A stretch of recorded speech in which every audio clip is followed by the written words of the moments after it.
안녕하십니까. 대단한 부동산 꼰대 김학주입니다. 자, 오늘은 뉴타운 부활 빌라 투기 강풍도 재현할라라는 기사를 가지고 여러분들과 함께 살펴보도록 하겠습니다. 자, 재개발 빌라 투자하세요. 이런 기사, 각종 부동산 커뮤니티에 투자 홍보글이 속속 나오고 있다는 내용입니다. 어떤 내용일까요? 자, 재개발 및 뉴타운 해제 지역의 사업 활성화가 예상되면서 아파트에 비해 가격이 낮고 부동산 규제에서 자유로운 비아파트 주거시설 위주로 투자 기대감이 나오는 분위기다. 자, 전문가들은 빌라, 다세대 주택 등 비아파트가 서민들의 대표 주거지만큼 더 구체적이고 강도 높은 투기 관리 대책을 조속히 시행할 필요가 있다라는 거죠. 이 투기 관리를 조속히 하라는 얘기는 개발을 하겠다는 얘기고, 이 개발에 의해서 가격 상승이 이루어질 수밖에 없습니다. 근데 이제 너무 많이 뛰는 거를 좀 자제하자는 얘기니까 뭐 하긴 해야겠죠.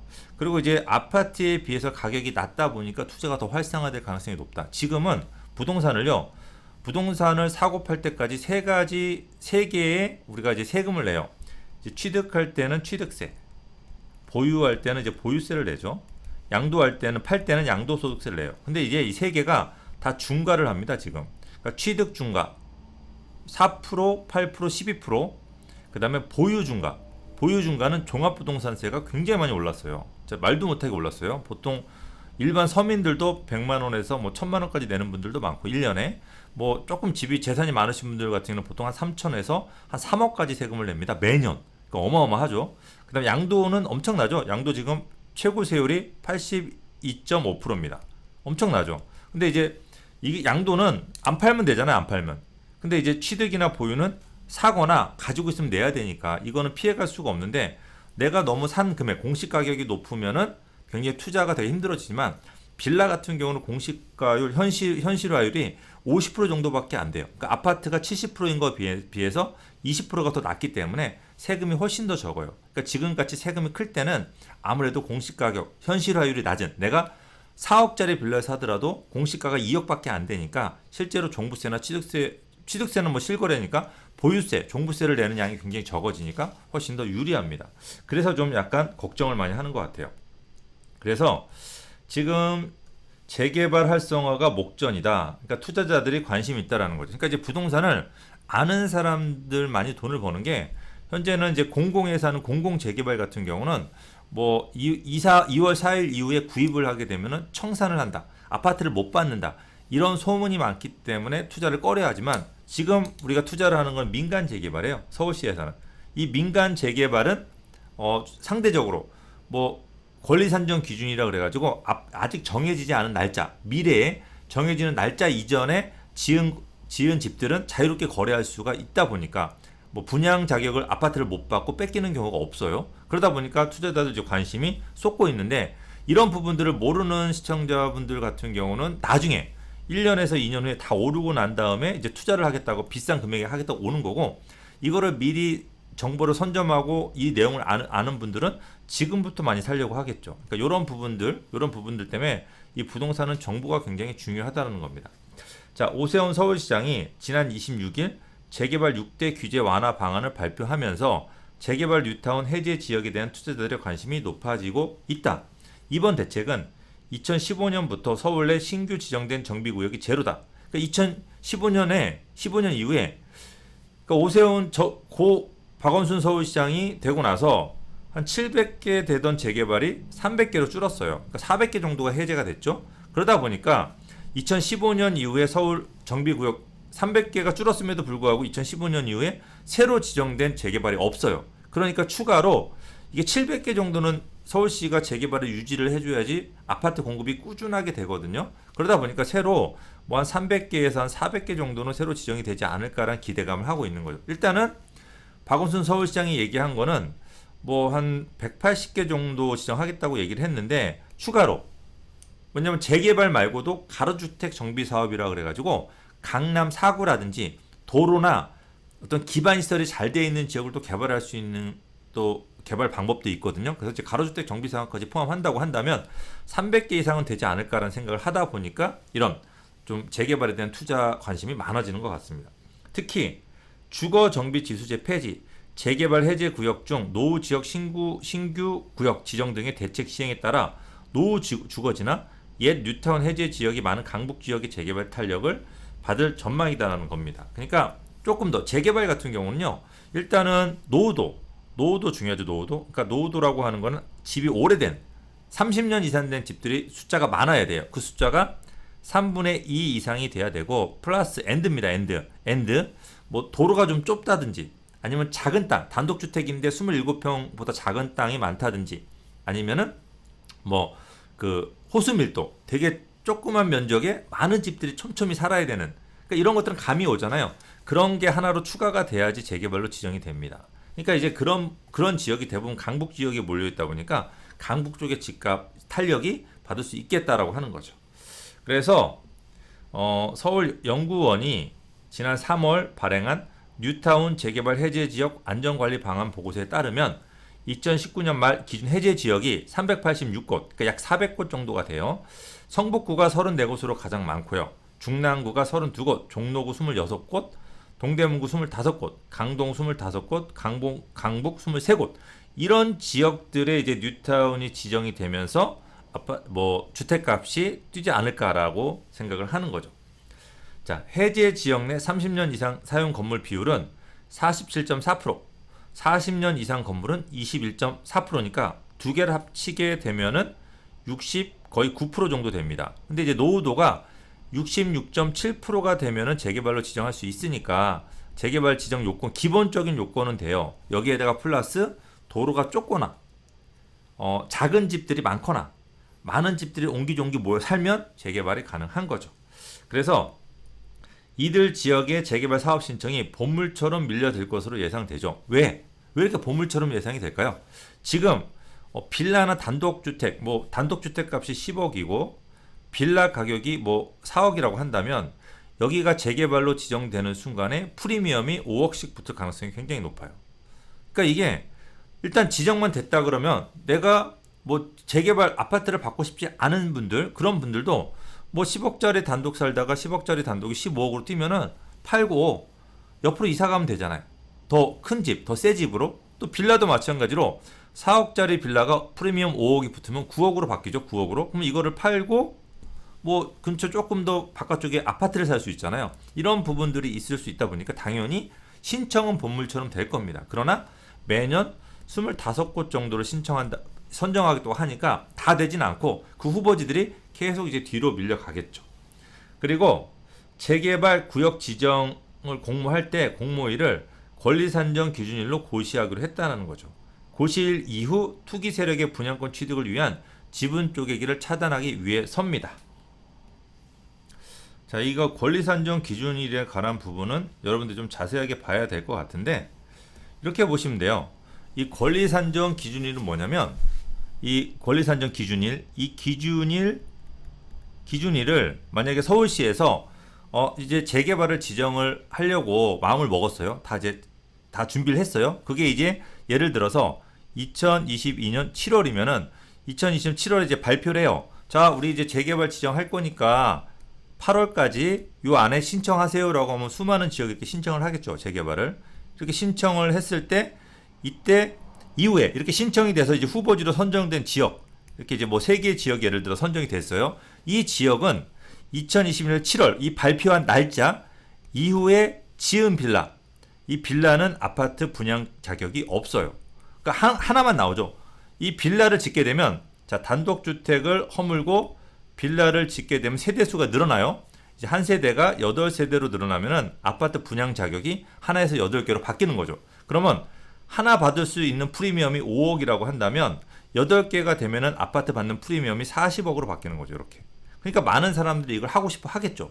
또 이거를 살려고 하고. 그런데 이 기준일 2022년 7월 재개발을 받겠습니다라고 얘기한 이 날짜 이후에 지은 빌라는 이 8개 아파트 분양 자격이 없는 거죠. 이 이전에 지어야겠죠. 이전에.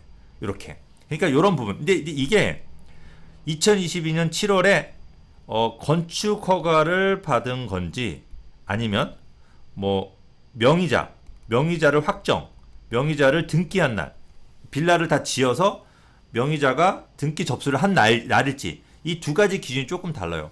지금까지는 이 건축 허가, 지금까지 뉴타운 재개발들은 건축 허가만 받으면은 2022년 7월 이전에 건축 허가만 받으면 아파트 분양 자격을 줬는데, 최근에 공공 재개발에서 이 명의까지 등기까지 해야지 집을 다 지어서 분양이 다 돼서 분양 받은 사람이 내 집입니다 라고 하고 분양 신청까지 해야지 아파트 분양 자격이 나온다고 고시했거든요. 그러면 서울시에서도 요거를 준용할 수도 있어요. 이 부분은 우리 시청자분들 정확하게 확인할 필요가 있습니다. 어쨌든 2022년 7월 이전에만 소유자가 바뀐 빌라면은 아무 문제가 없어요. 이거를 내가 산다고 하더라도 뭐 이사 대책처럼 2월 4일 이후에 거래되면 아파트 분양 자격이 없습니다 하고 전혀 다른 거기 때문에 이거는 무조건 분양 자격이 있으니까 이거는 걱정 안 하셔도 되고요. 자, 이제 재개발 구역 후보지가 선정이 되면 분양권이 없는 신축 행위를 제한하는 건축허가 제한. 그러니까 당연히 못 짓겠죠. 지어봤자 아파트 분양권도 없으니까 의미가 없죠. 실수요자 거래가 가능하도록 하는 토지거래 허가구역 지정 등의 조치도 취하기로 했다. 그러니까 후보지로 지정이 되면 토지거래 허가로 묶이는데, 토지거래 허가로 묶이더라도 한 가지 팁이 있어요. 지금까지 뉴타운들은 20제곱미터 이하의 토지를 갖고 대지 지분을 갖고 있는 것들은 거래를 할 수 있게 했어요. 대부분 빌라입니다. 그래서 20제곱미터면 6평 정도예요. 그런데 이번에 공공재개발에서 18제곱미터 이하만 토지거래 허가를 받으라고 규제를 했어요. 그러다 보니까 이게 20제곱미터가 될지 18제곱미터는 5.4평입니다. 어느 게 기준이 될지 모르겠어요. 그런데 여러분들이 안전하게 하려고 그러면 5.4평 이하의 지분을 사게 되면은 토지거래 허가로 묶이더라도 거래를 할 수가 있습니다. 지금 재건축 단지들은 조합 설립을 하게 되면 아파트 거래를 못 하거든요. 그런데 10년 이상 거주하고 10년 이상 보유하고 5년 이상 거주를 한 집은 거래를 할 수가 있어요. 그러다 보니까 이거는 거래할 수 있는 프리미엄이 붙어 있어요. 그러면 우리가 재개발 구역도 마찬가지예요. 내가 사고 싶은데 토지거래 허가로 묶여서 실수요자만 살 수 있어요. 그런데 되게 낡고 좁은 집에 뭐 내 식구가 들어가 살 수는 없잖아요. 그러니까 이 마음대로 거래할 수 있는 물건을 찾을 거란 말이에요. 아파트를 받을 수 있으면서. 그러면 대지집은 5.4평 이하의 빌라가 바로 프리미엄이 붙는 그런 상품이 될 수 있으니까 이런 팁도 여러분들이 알면 좋을 것 같습니다. 자, 어떤 분들은 저한테 왜 이런 거를 이렇게 알려서 투기 조장하냐라고 말할 수도 있지만은, 이거를 저만 알고 있으면 좀 그렇잖아요.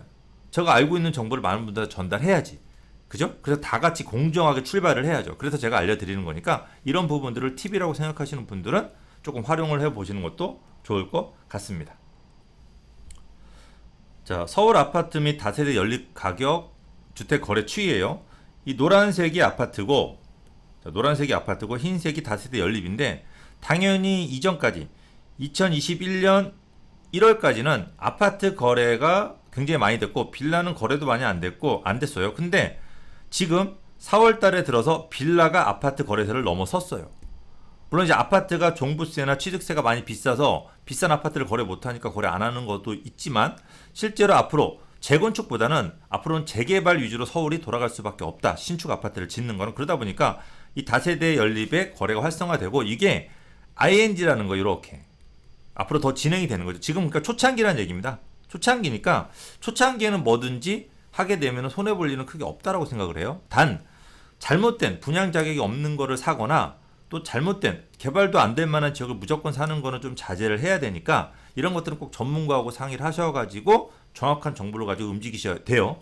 그래서 이제 그런 부분들만 좀 약간 명심을 하시고, 자, 서울시가 내놓은 투기 관리 대책, 그러니까 토지거래 허가죠. 토지거래 허가만으로 투기 심리를 꺾기 힘들 것이라는 우려가 나온다.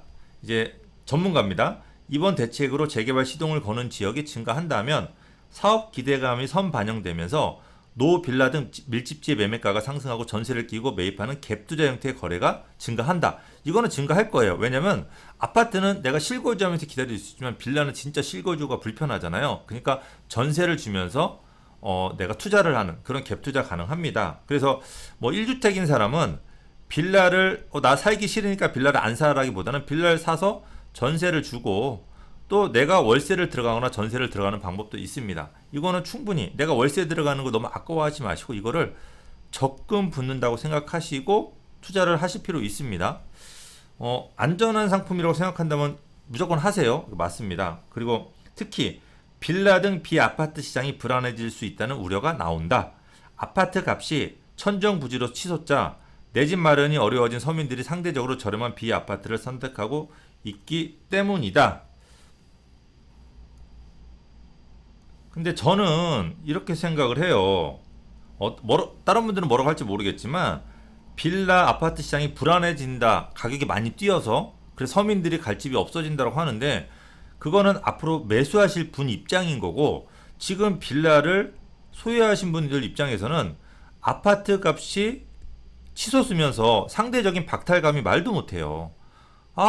나는 내 집은 전혀 안 올랐는데 상대방 집은 막 2배, 3배 올랐어. 그러면 이게 상대적으로 얼마나 힘들까요? 그러니까 이런 분들이 이제 좀 오를 수 있는 기회를 잡는 거거든요. 근데 이거에 대해서 너무 왜냐면 이 빌라 값이 뛴다 그래서 절대 아파트가 뛰지 않아요. 더 이상. 그리고 이 빌라하고 아파트 가격은 달라요. 이 아파트가 뛰었기 때문에 빌라를 허물고 짓는 아파트, 빌라를 허물고 추가 부담금을 내서 아파트를 지었을 때 가치가 뛰니까 이 빌라가 뛰는 거예요. 즉 아파트, 최종적인 아파트 가격을 잡잖아요. 그럼 빌라 가격은 다시 떨어질 수밖에 없어요. 그러니까 빌라를 가진 분들을 괴롭힐 필요는 없는 거죠. 이분들은 지금까지 상대적인 박탈감을 갖고 있던 분들이기 때문에 지금 오르는 정도는 충분히 저는 가지고 가도 저는 된다고 생각을 하니까 이건 너무 괴롭히지 마세요. 이거는 유일한 탈출구니까. 그리고 이제 빌라 거래량도 지금 굉장히 늘어나고 있고 KB 부동산 시세에 따르면 서울 연립주택 주택 평균 매매가는 3억 2,648만 원으로 전년 1년 만에 10% 올랐답니다. 그러니까 어마어마하게 올랐죠. 이게 이제 시작이라는 거죠. 이런 부분들이 있다라는 거죠. 그리고 뉴타운 지정이 활발했던 2000년대에 빌라 투기 강풍이 불면서 매물이 사라지고 가격이 급등한 바 있기 때문에 높은 투기 대책 마련이 필요한 이유다라고 합니다. 우리가 2005년도 12월 달에 정확하게 제가 좀 오래되다 보니까 정확하게 기억은 못해요. 이제 뉴타운이 지정이 됐어요. 한 30몇 개가 지정이 됐던 것 같아요. 엄청 30몇 개인데 그 속에 재개발들이 10개씩만 있다고 한다면 300개의 재개발이 지정된 거죠. 그래서 이때 엄청나게 근데 이때 사람들이 뉴타운을 지정을 했지만 이게 뭐지? 이게 진짜 되는 건가? 사람들이 좀 어리둥절했어요. 그러다 보니까 이때 가격이 확 오르지는 않았거든요. 조금씩 올랐어요. 그러다가 2007년도에 빌라 값이 재개발이 되는 지역이건 되지 않는 지역이건 되지 않는 지역도 10년 후, 20년 후에는 개발할 수 있다는 희망이 생기니까 2007년도에 빌라 매매가가 2배로 뛰어버렸어요. 그냥 말 그대로 되건 안 되건 강남에 그 당시에 3억 하던 빌라가 그냥 딱 6억으로 뛰어버린 거예요. 이렇게 그냥. 그대로 그냥 용산에 4억 하던 빌라가 8억으로 뛰어버리고 이런 식으로 2억 하던 빌라가 4억으로 뛰고 개발하고 상관없이 그런 시기가 또 올 수도 있으니까 투기 대책 마련이 필요하다는 얘기입니다. 그래서 자 우리 여러분들 제 얘기를 들으시고 여러분들이 어떤 포지션을 취해야 될지 모르겠어요. 또 더군다나 요즘은 세금이 너무 높아요. 취득세도 그렇고 보유세도 그렇고 양도세는 안 팔면 되니까 취득세 보유세가 높아서 세금이 많이 부담이 되시는데 이건 아웃풋이잖아요. 근데 인풋이 만약에 높다면 내가 벌어들일 수 있는 수익이 더 크다고 한다면 저는 해도 된다고 생각하거든요. 이거는 여러분들 재산은 남이 책임져 주지 않습니다. 스스로가 지키셔야 돼요. 그래서 비합법적으로 하는 얘기는 절대 아닙니다. 법의 테두리 내에서 법을 지키면서 여러분들이 주식을 할지 코인을 할지 주택을 할지 이건 여러분들이 안전하게 선택을 해야겠지만 저라면 저는 주택을 한다는 거예요. 지금 이 분위기에서는 어차피 2023년도에 주식도 세금을 냅니다. 코인도 세금을 내고 그래서 이런 부분들 여러분들이 잘 선택을 하셔가지고 최선의 선택을 하신다고 한다면 여러분들 노후를 편안하게 보낼 수 있을 겁니다. 자, 저는 여기서 그만 물러가고 제 내용이 도움이 되셨다면 옆에 이제 구독 신청해 주시고요. 밑에 알람 설정 같이 해 주십시오. 자, 좋아요 버튼도 당연히 3종 세트로 누르셔야 됩니다. 자, 그럼 저는 여기서 물러가도록 하겠습니다.